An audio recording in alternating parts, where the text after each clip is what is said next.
حكما وعلما سخرنا مع داود الجبال سبحا نتركنا فاعلين يا حي يا قيوم يا رب موسى وهارون يا رب إبراهيم يا محمد صلى الله عليه أجمعين اللهم ارزقنا فهما وحكمة والعقل حسب رحمتك أرحم الراحمين اللهم افتح علينا فتوح العارفين ارزقنا فهم النبيين والعلماء العاملين حز المرسلين وإمام المتقين ورحمتك يا أرحم الراحمين. Alhamdulillah syukur kita kepada Allah Subhanahu wa taala kerana kita sentiasa dalam ibadah, dalam taat kepada Allah Subhanahu wa taala. Alhamdulillah bi ni'matihi tatimmus shalihat. Pada malam ini kita sambung lagi kitab kita ini, qala al-muallif rahimahullahu taala wa nafa'ana bi'ulumihi wa 'ulumina fid darain ya rabbal alamin.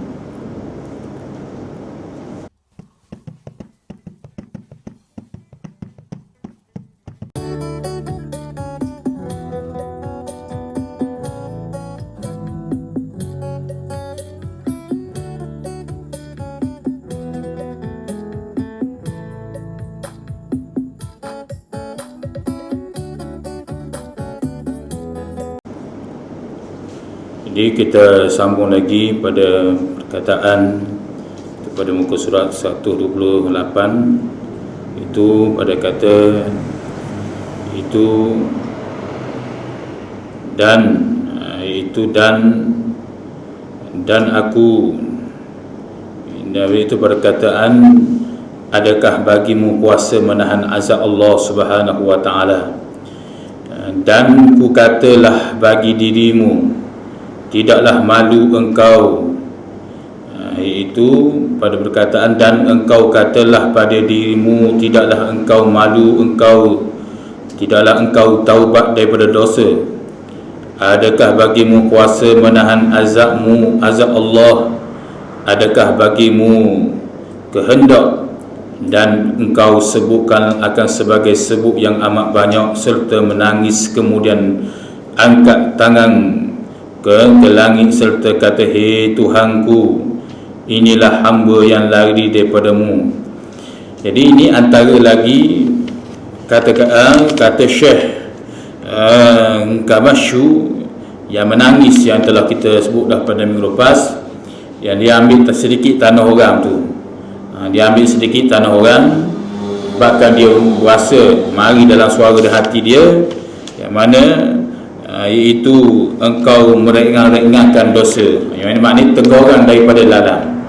Orang baik ni tak kira siapa saja, bila kita selalu melakukan kebaikan, sentiasa membuat perkara yang mengundang rahmat Allah Subhanahu wa taala, maka Allah Subhanahu wa taala akan memberi ilhalul malaikah, ilham di kalangan malaikat, dia tegur ke hati.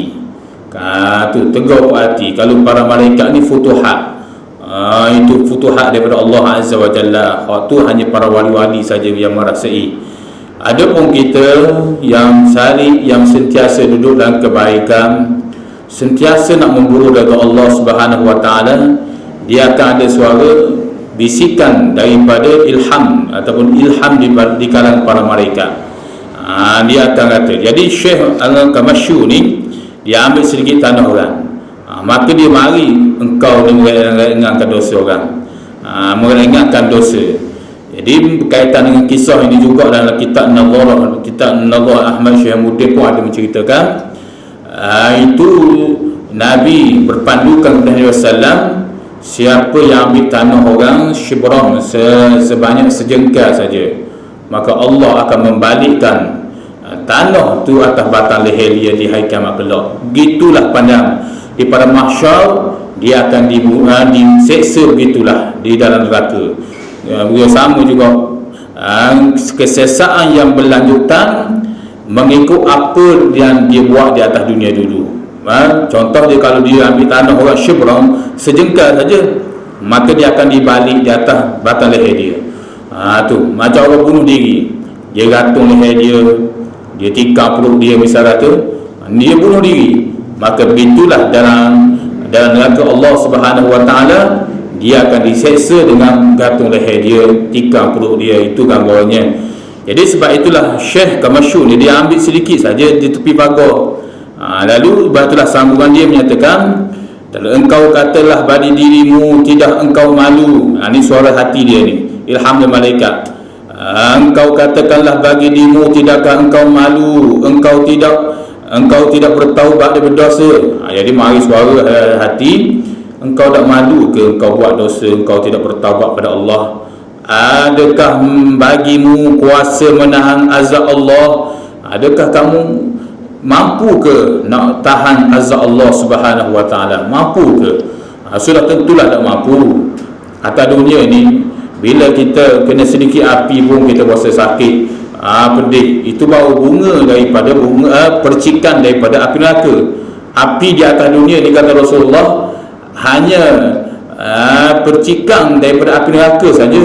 Macam kita bakar kadang-kadang bara waktu terbang tu, gitulah barangnya. Api neraka bahannya mengalir, maka besar. Walaupun api atas dunia ni besar sekali mana pun, ini hanya kecil, ataupun kepanasan itu hanya sedikit saja nak banding dengan kepanasan yang berlipat kali ganda tu. Itulah semua di hari kiamat kelak, iaitu seseorang yang berhaka pada Allah, buat mengambil tanah orang dan sebagainya, kalau tidak bertaubat pada Allah, dia akan merasai azab Allah Subhanahu wa taala. Tak termasuk lagi kulit-kulit mereka. Tu kulit-kulit juluduhum ni, kata Nabi sallallahu yashhadu, juluduhum yashhadu, kulit-kulit mereka di hari kiamat kelak. Al-Quran pun mencerita, dalam Al-Quran pun cerita, kulit-kulit mereka ni akan menjadi saksi di atas perbuatan mereka di atas dunia dulu. Kulit mereka, lalu diri dia berkata pada kulit, kenapa kamu menjadi saksi kepada aku hari ini? Ini kata Allah Azza wa Jalla. Al-Quran menyatakan manusia ni dia akan berkata pada kulit dia, apa menjadi saksi sekarang ni? Maka kata kulit-kulit mereka, kata Allah Azza wa Jalla, pada hari ini kamu tidak dapat nak berbohong dah. Tak boleh nak bohong sama sekali. Itu jelas. Jadi sebab itulah di atas dunia ni kan, mana-mana perbuatan yang maksiat yang seseorang tu buat, maka hendaklah dia segera bertaubat pada Allah Subhanahu wa taala, kerana sifat taubat itu adalah suatu sifat yang membuka jalan untuk seseorang itu menuju Allah Subhanahu wa taala. Itu antaranya. Qala musannifu rahimahullahu taala, adakah suara hati dia, engkau berkehendak nak bertaubat pada Allah dan engkau sebut akan sebagai sebut yang amat banyak. Jadi engkau banyak sebut keinsafan engkau tu, insaf sungguh kalau kamu bertaubat ni, serta banyak menangis engkau, menangis. Hak ni lah dikatakan air mata yang jatuh di atas muka bumi ni, atas jadah ni.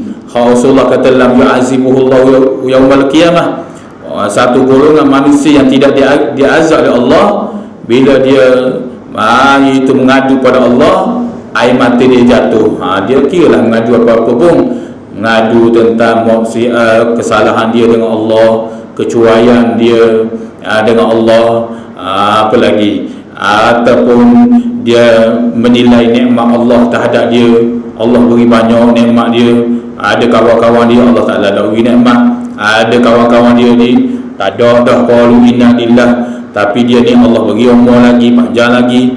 Dia boleh nilai dengan nikmat itu, lalu dia bersyukur pada Allah, lalu mengalir air mata dia. Maka air mata hak jenis begitu jatuh di atas muka bumi ni, lam yu'azibuhullahu yaumal qiyamah, Allah Ta'ala tidak akan mengazab. Itu ainain yusibul ard, air mata yang jatuh di atas muka bumi ni, yang selalu kita dengar hadis Nabi sallallahu alaihi wasallam itu.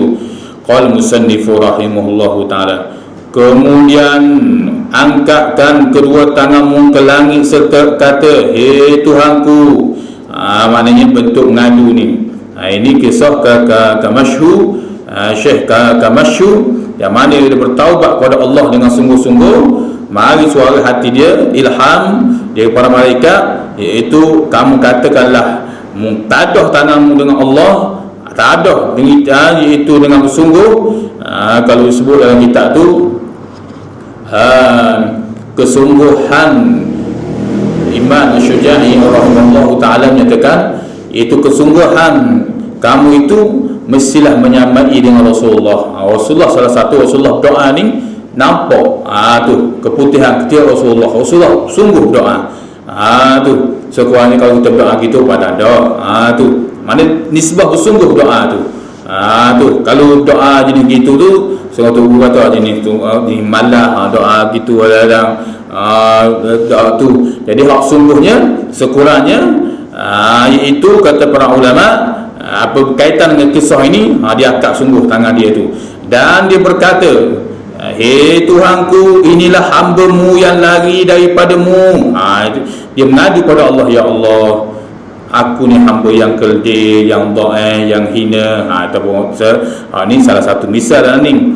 Aku hamba yang sentiasa lari daripadamu, yang ni tidak bertaubat kepadamu dan kembali ia kepada rahmat-Mu, dan aku ni akan kembali pada rahmat-Mu, ya Allah. Hei Tuhanku, inilah hamba-Mu yang derhaka, kembali ia kepada taat-Mu. Jadi ngadu pada Allah, ya Allah, aku risau sungguh perbuatan maksiat aku begini. Dengan kasih sayang-Mu ni aku nak balik padamu, ya Allah. Yang rahmat-Mu sangat luas, rahmatul wasi', rahmat Allah ni sangat luas, aku nak balik padamu.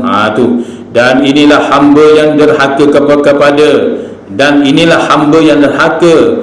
Inilah aku ni seorang hamba yang derhaka sebelum ini, ya Allah, kembali ia kepada taat, dan ni aku nak bertaubat ni.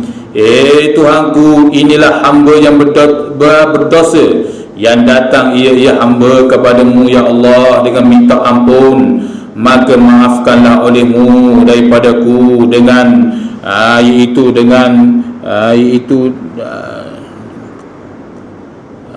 dengan kegemaran, dengan kegemaranmu, dengan kesukaan, dan engkau terimalah akan daku ni, hei Tuhanku, ya Allah. Minta dengan Allah. Ini salah satu misal. Kita nak minta apa tu, itu soal lain. Ini antara misal kita mengadu dengan Allah Subhanahu Wa Taala. Aku rahmat-Mu luah, ya Allah, aku nak kembali padamu, ya Allah. Saat kita doa-doa tu seliklah dengan hak yang aziz, Ismul Azam As-Sah tu, nama-nama Allah tu. Maknanya kita minta dengan Allah dalam bahasa Melayu pun apa, minta dalam bahasa Melayu, tapi seliklah hak Rasulullah kata alizu ya dzal jalali wal ikram. Sekurangnya begitu. Ya Rahman, ya Rahim, ya Allah, dosaku, ya Allah, ya dzal jalali wal ikram. Itu amalan Sayyidina Ali karamallahu wajhah. Sayyidina Ali kalau dia berdoa, dia sentiasa selit dengan ya dzal jalali wal ikram, ya Allah, panjanglah umur aku sentiasa dalam ibadah kepadamu, ya Allah, ya dzal jalali wal ikram. Boleh kita buat begitu, ya dzal jalal, ya dzal jalali wal ikram. Ya dzal jalali wal ikram ni antara amalan waliullah juga yang pindah istana Barkih tu kepada istana tepi istana iaitu Sulaiman tu, istana Barkis dipindah kepada istana dekat istana Nabi Sulaiman alaihissalam adalah seorang waliullah. Dia baca apa? Ya dzal jalali wal ikram, ya dzal jalali wal ikram, itini bi arsyiha, itini bi arsyiha. Kita pun boleh begitu. Kata Syekh, tengok dalam kitab Iman Al-Ghazali rahimahullahu taala, kita pun begitu boleh juga. Kita sebut itini, itini itu makna pindah. Ya zal jalali wal ikram, ya Allah, itini. Nak sebut bahasa Arab separuh, lepas tu bahasa Melayu. Ada apa? Ya Allah, ya zal jalali wal ikram, itini, berilah kesihatan pada tubuh badanku, ya Allah. Ya zal jalali wal ikram, itini, berilah kebahagiaan padaku, ya Allah. Itini, tu itini tu. Itu antara amalan para wali. Imam Ghazali, Imam Ghazali sendiri kata begitu. Imam Ghazali sebut itu banyak. Imam Ghazali ni dia nakal daripada para ulama-ulama yang muktabar. Batulah ada segelintir manusia tak suka pada Imam Ghazali. Lebih lagi zaman ni Aruyuyu mufti wilayah ni, tu para mufti berkumpul supaya iaitu iaitu fahaman Abu Hasan Al-Sya'ari dan Abu Mansur Al-Maturidi, dan fiqh Al-Syafi'i, tasawuf Imam Al-Ghazali. Ada orang jenis duduk pasir berdengung tu, dia kata nak ketaksupan kepada Imam Ghazali, nak ketuhanan kepada Imam Ghazali. Dia tak setuju. Tu dia nak buat fahaman-fahaman dia. Kita tak nafilah ada kebaikan dia, bukan kita kata tak tolak semua pandangan dia, kita tak ada pandangan dia hak molek kita terima, ada. Tapi pandangan hak jenis hak gini ni, hak nak kritik Imam Ghazali begini, sedangkan Imam Ghazali adalah seorang ulama al-amiliyin. Tengok, kalau kita tengok di belakang kitab ni banyak lagi bagaimana kalau dalam kitab ni dia cerita berkaitan dengan tipu daya, itu semua daripada Imam Ghazali. Imam Ghazali dikaji, dia menyelang dari ilmu tasawuf ni. Jadi sebab itulah bila ada golongan begini, susahlah. Sedangkan kita dari dulu, dari orang dulu lagi, tak ada fahaman-fahaman hak jenis hak ni kata bid'ah, hak ni tak ada sedikit banyak, tapi tak melampau berbanding dengan hari ni. Dan tak ada pun orang balas tentang berkaitan dengan Al-Asy'ariyah, Al-Maturidiyah ataupun Imam Syafi'i. Tak ada pun dari dulu. Mari timbul pandangan hari ini, fahaman ini yang berasa hebat dalam bidang hadis. Kadang-kadang dia mula hak ni tak kena, hak ni tak boleh, hak ni tak boleh tu. Baca Allah ma'inaka ghafurur karim pun tak boleh, tahlil pun tak boleh, talqin pun tak boleh, banyak benda tak boleh. Tu semua bid'ah. Hak hidup naik kapal terbang tu dah bid'ah pula. Hidup naik kapal terbang tu di Mekah. Tu patutnya dia naik ikut zaman Nabi lah, ikut Nabi naik unta. Baik mula daripada Malaysia naik unta, naik ferry ke sambung dengan unta pula sampai ke Madinah, sampai ke Mekah, Lauta Jebah ke dan sebagainya. Dia tak buat pula begitu. Jadi inilah salah satu perpecahan umat Islam di akhir zaman yang perlu kita hati-hati. Ini baru berfahaman firqah, berkaitan dengan firqah. Puak-puak ni firqah, dan termasuk lagi dalam siasat politik ni. Politik hak politik Islam pun ada. Tak boleh belajar tentang politik Islam, dia belajar dengan politik komunis. Dia belajar politik komunis berbanding dengan politik Islam. Ini semua fahaman-fahaman ghazwatul fikrah. Zaman sekarang adalah zaman yang sangat bahaya, zaman yang nak serangan daripada fikrah zaman fahaman gini. Negara umat Islam, Syekh Qutb rahimahullah taala pun sudah nakal dalam kitabnya, dia menyatakan bahawasanya negara umat Islam hari ini yang berlaku peperangan, jelas orang kafir serang negara umat Islam gini, bomnya dengan drone macam-macam. Tapi negara umat Islam yang aman, dengan aman, kehidupan dia aman, dia akan diserang dengan ghazwatul fikrah, serangan kefahaman fikiran ni. Kita tengok sendirilah tanah Arab, orang Arab sendiri lebih teruk daripada tanah Arab, orang Arab sendiri lebih teruk daripada orang Jawi, orang Ajam. Kita dengar orang Arab ni baguslah dia ni, tapi boleh ada kita boleh masuk diskur tasbih. Masuk diskur tasbih macam-macam ni fahaman.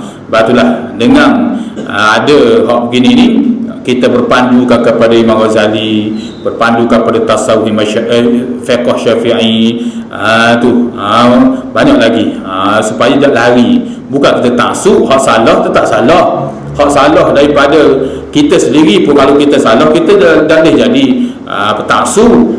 Tapi hak hari ni hak yang nak membida'ahkan orang, benda hak RUU misalnya, hak yang bagus, mufti wilayah dipersilakan, tak masalah. Kita kena sokong benda-benda begitu. Melainkan dia buat benda-benda hak yang hak dah patut buat, tu hanya bagi zikir tak kubur, pakai serban kadang-kadang zikir, ataupun nasyid ya tahrim hadramaut ni, hanya hak waliullah, hanya Habib Umar saja kalau setengah tu. Baguslah, mana tak setujulah begitu. Ataupun ada di kalangan di Indonesia kita tengok di para habaib ada orang molek baik sungguh pun ada, tidak nafi hak tu baik, tapi ada kadang-kadang kubur-kubur dia bangun dengan bina-binaan seperti itu bina tu jelas hadis Nabi sallallahu hak tu hadis Nabi sallallahu jelas bahawasanya tak boleh bina bina-binaan di atas kubur dengan yang melampau, dengan naik seperti itu orang kafir. Kubur Cina kita tengok kat Badar, kubur Cina bandar dia orang kafir, dia bangun dengan ni, dia pergi buah makan buah limannya ni, dengan bangun tu padang. Ni kadang-kadang ada fahaman begitu. Ni kita tengok di Indonesia banyak begitu. Itu ni bahaya. Fahaman ni masuk secara halus, cara fahaman ni masuk secara halus yang nak merosakkan umat Islam. Jadi sebab itulah apa yang Imam Ghazali ni kita susah tahu, dia sebut Ihya Ulumuddin tu. Sekarang kita Ihya Ulumuddin sebab zaman dia tu tahu dah. Dia amal di kalangan para ulama-ulama yang tidak beramal dengan ilmu dia. Lalu datangnya Imam Ghazali Ihya Ulumuddin, dia namakan kitab dia sebagai kitab Ihya untuk menghidupkan para ilmu. Nak jadikan ulama-ulama yang berada di zaman dia ataupun ahli ilmu yang ada di zaman dia supaya beramal dengan ilmu. Betul banyaklah Imam Ghazali sebut al-ilmu bila amalin kasyajarin, barang siapa yang ada ilmu tak beramal seperti pokok yang tidak berbuah. Al-ilmu bila amalin, barang siapa itu al-ilmu bila amalin kaljununin, barang siapa yang ada ilmu tapi tak beramal dia seperti gila. Banyak Imam Ghazali sebut gitu sebab dia jaga. Sebab itulah dan dia mari kritik Imam Ghazali.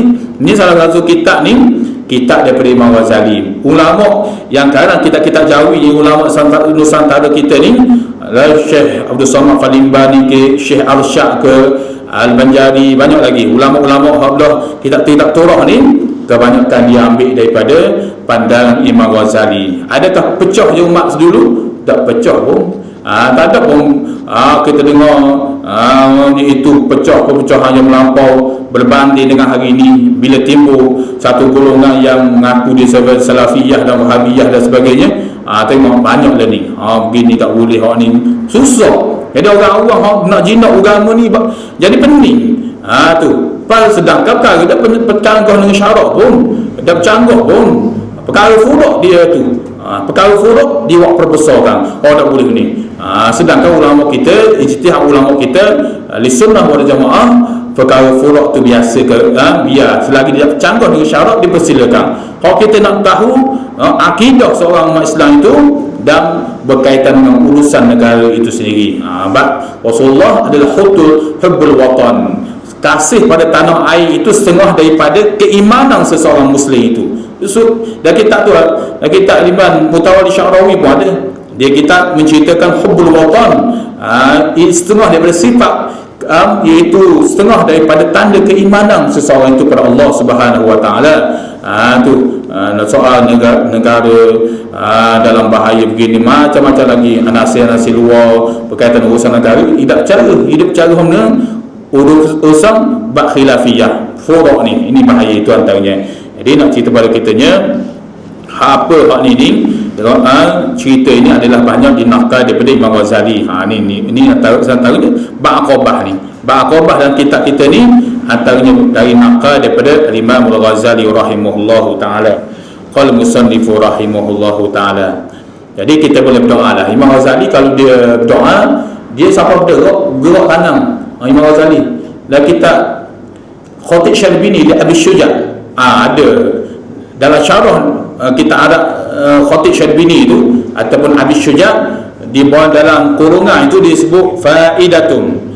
Disebut faidatun, faidatun ay faidatun azimun, faedah yang besar. Faedah yang besar mana?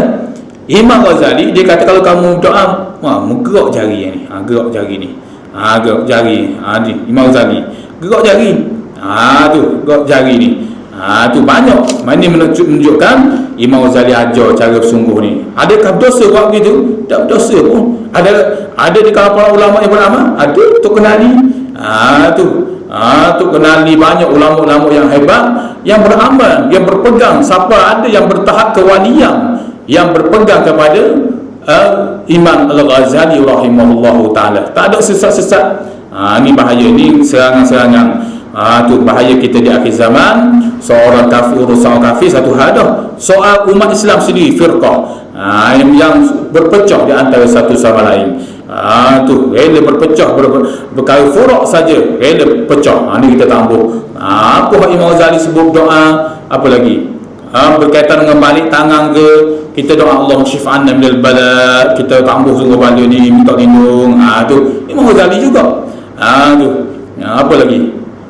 Rabbana la tu'akhizna in nasina wa akhtana, Rabbana wa la tahmil alaina isran kama hamaltahu ala alladhina min qablina. Tu amar rasul tu sabah qaumil kafirin tu. Ayat amar rasul, ayat daripada Rabbana la tu'akhizna tu apa? Amalan Imam Ghazali, dia minta dengan Allah supaya Allah Ta'ala tidak beri ujian yang mana kita tak mampu nak tanggung. Pada kebiasaannya Allah beri ujian pada seseorang yang mana seseorang itu yang mampu untuk menanggungnya. Tapi hak paling ditakuti, ada ujian yang Allah beri pada seseorang yang mana seseorang itu tidak mampu menanggungnya, lalu dia balik kepada kekufuran. Macam mana dia balik kekufuran? Na'udzubillah min zalik.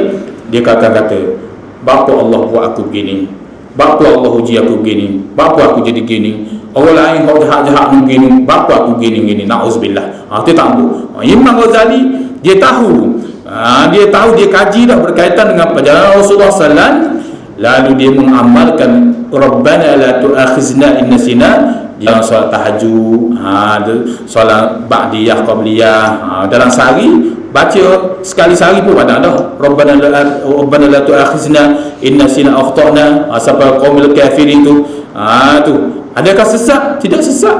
Imam Ghazali ni dia buat sesuatu amalan ni tak bercanggah, cuma nak suruh orang ni beramal, lebih kepada beramal. Sebab tu Imam Ghazali digelar sebagai al-ulama al-amiliyin, ulama yang beramal dengan ilmu dia. Jadi batulah dalam kita berdoa ni, tak kira iaitu kita nak sebut ini ke, kita nak mengadu dengan Allah, cakap dalam bahasa Melayu pun tak apa, ada masalah.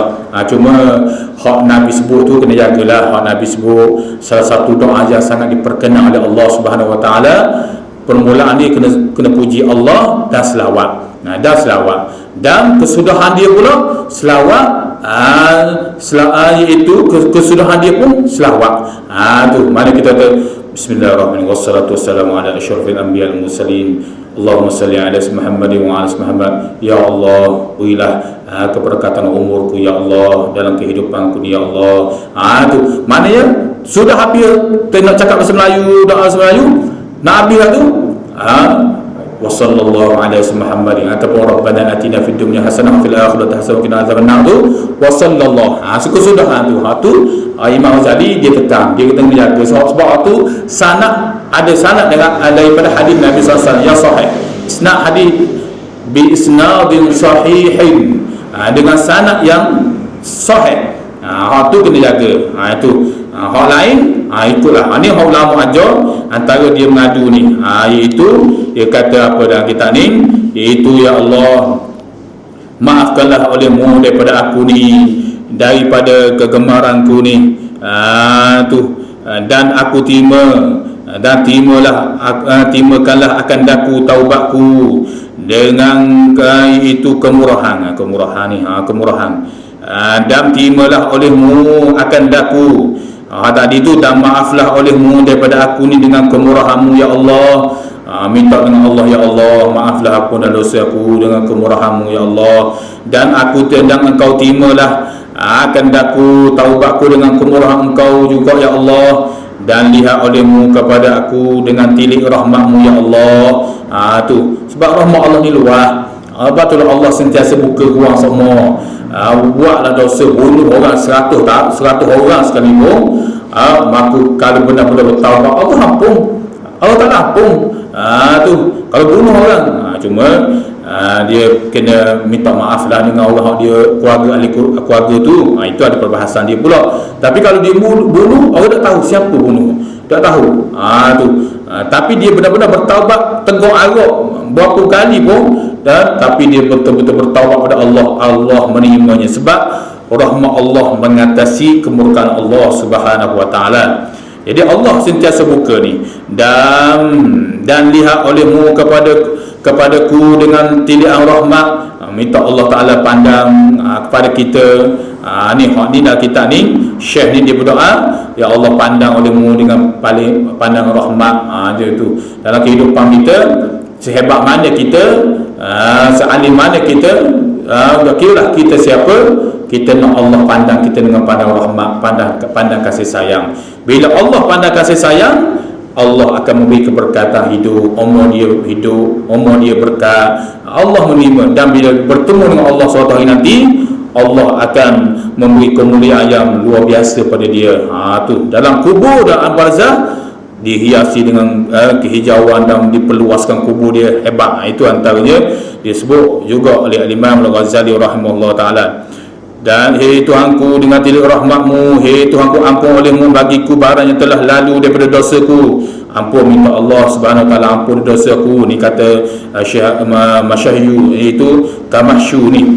Dan pelihara olehmu akan daku barang yang tinggal daripada umurku. Minta Allah Ta'ala hak mana ada basaki baki umur kita panjang lagi ataupun hidup lagi 10 tahun, atau hidup lagi, bakal hidup lagi apa lagi 20 tahun lagi ke, ataupun hidup lagi 2, 3, 4 tahun lagi. Minta Allah umur hak sakit baki tu, minta Allah lebih kita umur kita tu dalam ibadah, dalam mengejar rahmat dia. Anak begitu. Takut. Hak paling kita takut sakit baki umur ni ada lagi ni, tapi nak isah-isah, dak tobat-tobat, semayang jemaah jauh sekali, kefahaman ilmu agama jauh sekali, nak buat semayang sunat pun jauh sekali, tu nak zikir pada Allah jauh sekali. Kalau nak semayang sunat tu sebab dia sakit uzur tu lain cerita. Ni lidah dia ada lagi ni, boleh bercakap lagi, cakap benda lain lebat sangat, tapi zikir dengan Allah jauh. Itu tambah gitu sakit baki umur tu. Maka bahawasanya segala kebajikan itu pada tangan kedua-Mu ya Allah. Mana di dalam tangan di sini, iaitu dalam rahmat-Mu ya Allah. Tu semua kebaikan yang kita buat ini semua datang daripada kedua Allah. Tak ada kita ni, tak ada apa-apa. Kita dapat mengerjakan ibadah, kita dapat dengar, kita dapat mengajar, dapat apa lagi, apa bentuk kebaikan kita, sama ada kebaikan tu berhubung dengan orang, kebaikan kita dengan Allah, hakikatnya kita tidak ada daya dan upaya, semua datang daripada Allah. Pertolongan Allah hakikatnya semua datang daripada Allah. Tu Engkau belaka ya Allah, dan Engkau juga yang sangat sayang dan kasih akan kami. Kemudian maka banyak menangis dan menghina diri dan mengucap selawat atas Nabi sallallahu alaihi wasallam. Salam aimi itu maknanya sallallahu alaihi wasallam. Dan engkau minta, jadi kita bila kita mengadu dengan Allah, seperti mana Syekh Kamasyu ni dia ajar cara, dia buat mari nakal musannaf kita mulai kisah bagaimana dia ambil sedikit tanah orang dan diinsah betul-betul. Ni cara dia mengadu. Dia kata ya Allah, iaitu ampunlah aku ni ya Allah, dan juga iaitu antara dia Engkau berdua yang sangat sayang dan kasih pada kami ya Allah. Banyak menangis, dan maka banyak menangis dan menghinakan diri. Jadi antaranya kata musannaf pula ni, dia campur kata musannaf dengan doa Syekh Masyayyu ni, maka banyak menangis menghina diri. Jadi depan Allah ni kita disuruh sunat kita memperbanyakkan nangis sunat dan mendapat pahala. Dan hal kita sebut hadis sebelum ni, Allah Ta'ala sesekali tiadakan azab orang menangis betul-betul insah ni, dan menghina akan diri dan mengucap selawat atas Nabi SAW. Maka mengucap selawat berbanyak, sama ada selawat itu dalam doa kita ataupun selawat harian kita, sentiasa membanyak minta doa dengan Allah. Dan engkau minta ampun bagi segala mukmin laki-laki dan perempuan. Begitu juga kata musannaf, minta doa juga dengan Allah, ampunkan dosa kita saja, dosa orang mukmin, orang muslimin muslimat, lebih-lebih lagi kaum kerabat kita. Minta doa. Sebab tu Allah Subhanahu wa taala sebut surah Al-Fatihah tu, ihdinas siratal mustaqim, iaitu iyyaka na'budu wa iyyaka nasta'in. Itu kata Al-Imam Al-Qurtubi rahimahullah taala, itu menunjuk isyarat yang sangat besar dah. Apa dah baca? Iyyaka a'budu wa iyyaka nasta'in, ataupun asta'in, bukan nasta'in, itu asta'in, guna aku je. dhamir aku. Tapi sebab apa Allah suruh kita, tak kira kita seorang, kita baca semayang seorang ke semayang ramai-ramai ke, sebab apa dia suruh kita baca iyyaka na'budu wa iyyaka nasta'in. Iyyaka na'budu tu ataupun hak belakang dia nasta'in. Apa dia baca a'budu, hak belakang dia asta'in. Tu akan dikau kami meminta akan dikau kami menyembah dan akan dikau kami meminta pertolongan. Apa dah kata gini, akan dikau aku meminta, akan dikau aku menyembah dan akan dikau aku meminta pertolongan. Sebab sepatutnya seorang lah kita baca seorang. Itu kata para ulama, digunakan domain nahnu menunjukkan ramai. Ramai macam mana? Nak minta, nak menyembah Allah ni bukan untuk diri kita saja, tapi mesti ahli keluarga kita, jiran tetangga kita biar pakat sembah Allah lah ke. Begitu juga nasta'in, dan akan dikau kami minta pertolongan. Bahawasanya bukan aku saja nak minta pertolongan ya Allah, anak isteri aku, jiran tetangga aku semua nak minta pertolongan yang berlaku ya Allah. Itu syarat dia. Tu isyarat dia kata asta'in, nasta'in dengan, iaitu na'budu dengan nasta'in. Itu kata para ulama. Jadi kita minta doa belakalah, ataupun pada tambah tu pun menadidah kita istighfar astaghfirullahalazim li wal walidayya. Ada li wal walidayya wal masyayikhina wal muallimina wal jami'il muslimina wal muslimat al ahya'i minhum man amwat. Ada ya Allah, iaitu astaghfirullahalazim, ya Allah, iaitu aku memohon keampunan padamu ya Allah, li walidayya, bagi kedua ibu bapaku ya Allah. Tu sama ada orang mati, orang hidup, tu aku minta dia mengampunlah dosa dia. Sama dah li walidayya tu ulama faham, bukan apa dosa kedua bapa ni mengaku belaka. Sama ada dosa bapa dia pernah buat dosa dulu lalu dia mati, ampun juga. Dosa dia hak sekarang kalau dia masih hidup, ampun. Ataupun dosa hak mati dah, tapi ada dosa-dosa dia dulu hak dia sendiri tak tahu hubungan dia dengan Allah. Dia tak tahu dia dengan Allah, dia buat dosa dengan ni, maka Allah minta Allah tak ampun juga. Ini hebat Allah. Astaghfirullahalazim li walidayya wa limasyayikhina. Dah cukup ibu bapa aku saja dan ahli keluarga aku, anak-anak isteri, naftu, cucu-cucu, apa lagi, sepupu-sepupu banyak lagi.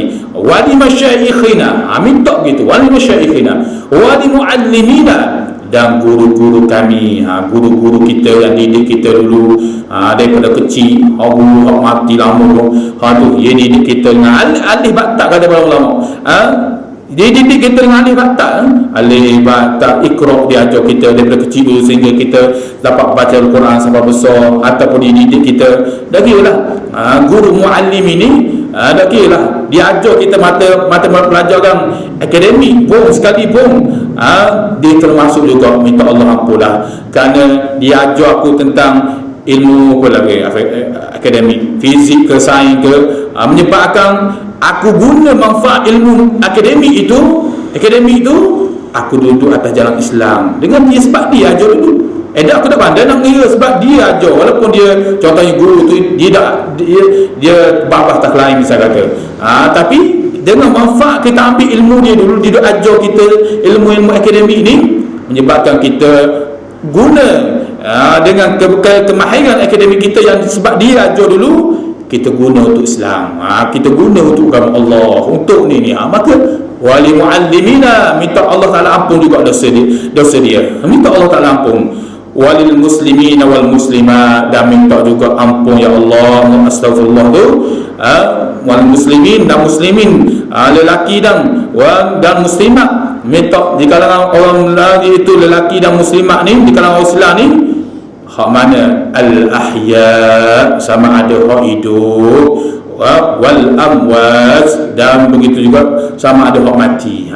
Tu hak mati pun minta Allah terlampung. Kelebihan ni ulama yang membuat doa ini adalah menyatakan berpandukan kepada sebuah hadis Nabi sallam, siapa yang mendoa bagi orang mukmin laki-laki dan iaitu mukminat perempuan, maka atas seorang-seorang tu Allah Ta'ala ampun dosa dia. Berapa orang? Mukmin berapa orang? Hak tu amal lah. Maka setiap doa yang kita doa tu balik pada kita. Itu kelebihan yang disebut oleh para ulama. Astaghfirullahalazim li wa liwalidayya wa limasyayikhina tu antara amalan untuk kenali amalan Imam Ghazali, guru Imam Ghazali Al-Mu'ala, Syekh Mu'ali yang kita sebut sebelum ni, Syekh Mu'ali Al-Juhaini pun dia amal juga. Banyaklah ulama, Syekh Junaid, banyak lagi yang kita orang muktabar, walaupun dia bukan daripada hadis Nabi sallallahu, tapi ulama buat comel minta dengan Allah tu cara ulama ajar ni macam kita lah, kita ajar ni cara ajar kanak-kanak naik basikal ni, cara naik basikal begini, tu begini cara ni, begini. Maka begitu juga ulama dididik kita, dia ajar ni cara nak berdekat dengan Allah begini, cara nak dapat fadilat ni begini, comel. Kalau nak datang dengan Al-Quran hadis jenuh maka hak tu bagi kita hak original dan afidah kita, tapi kita nak juga di kalangan para ulama. Jadi bagi doa, minta doa mukmin-mukminat laki-laki dan perempuan, dan kembali engkau kepada taat. Dan bila begitu kita betul-betul lah sudah taubat pada Allah, dah buatlah ketaatan yang banyak dengan umur yang Allah beri ini, maka senyap telah tahqiq taubatmu akan sebagai taubat nasuha. Jadi bila kita doa sungguh-sungguh begitu, kata musannaf, taubatmu akan menjadi taubat nasuha yang bersih sungguh. Dan jadilah engkau suci daripada dosa seperti hari yang diperanakkan kau. Jadi betul-betul kita bertaubat kepada Allah, sentiasa buat salah balik kepada Allah, maka seolah kamu diperanakkan. Maksudnya seolah-olah kamu itu bersih seperti mana kanak-kanak baru lahir. Kanak-kanak baru lahir ini bersih. Maka begitulah orang yang sentiasa bertaubat kepada Allah, dia sentiasa dalam kebersihan dosa zunub semua dengan Allah Subhanahu Wa Taala ni bersih, dan banyak pahala dan rahmat bagi barang yang tiada terhingga.